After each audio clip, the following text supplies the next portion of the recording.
बिकेगा नहीं दिखेगा। आज की भागदौड़ भरी जिंदगी में जब तनाव, अनियमित जीवन शैली और खान-पान से स्वास्थ्य प्रभावित हो रहा है, ऐसे समय में प्राकृतिक और सुरक्षित उपचार की ओर लौटना अत्यंत आवश्यक हो गया है।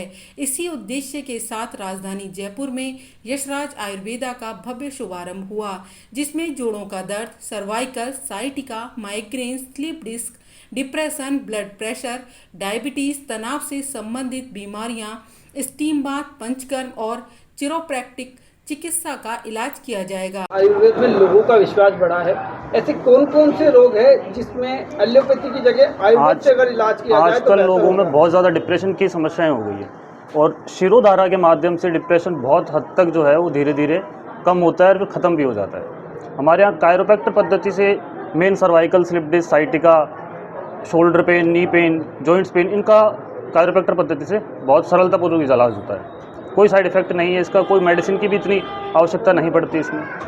और पेन किलर ऑयल और कायरोप्रैक्टर बहुत अच्छा इफेक्ट होता है। किसी व्यक्ति को इस तरह की बीमारी होती है तो उसका इलाज कितने समय तक चलता है? क्या देखो वो डिपेंड है उसके कितने समय से समस्या हो रही है, उसकी एज क्या है।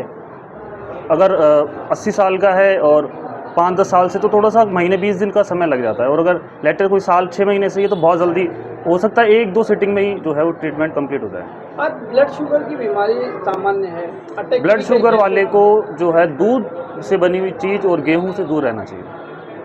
और अटैक के लिए ऑयल की मात्रा कम करो।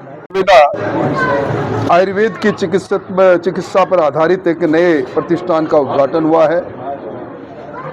आज के युग में आयुर्वेद एक वैकल्पिक चिकित्सा व्यवस्था की तरह पूरी दुनिया में जानी और पहचानी जाने लगी है। कई नए वैज्ञानिक अनुसंधान ने तय कर दिया कि कई बीमारियों का इलाज और विशेष तौर पर गैर संचारी बीमारियां जिनको हम नॉन कम्युनिकेबल डिजीज कहते हैं, उनका इलाज आयुर्वेद में सबसे सटीक और अच्छा होता है। इनका साइड इफ़ेक्ट नहीं। मैं शुभकामनाएं देने आया हूं। ये चिकित्सालय, ये सेवा का सेंटर जिसमें पंचकर्मा से लेकर विभिन्न सारी पद्धतियों से इलाज करने का काम प्रारंभ होगा। न केवल हमारे सबसे पुरानी आयुर्वेद की जो चिकित्सा पद्धति है उसका संवर्धन का काम करेगा, बल्कि सेवा का एक केंद्र स्थापित होगा। मैं शुभकामनाएं देने आया हूँ। बहुत बहुत धन्यवाद। डिप्रेशन आज कहीं ना कहीं एक बड़ी समस्या बनती जा रही है, कितना कारगर माना जाए इस पद्धति को? निश्चित तौर पर आज के युग को हम भागम भाग का युग कह सकते हैं। तनाव हर कहीं व्याप्त है। व्यक्ति की इच्छा होने लग गई कि घंटों का काम मिनटों में करें और दिनों का काम घंटों में करें। इसी तनाव का सबसे कारगर इलाज योगा में है, और योग और आयुर्वेद एक दूसरे से मिली हुई चिकित्सा पद्धति है।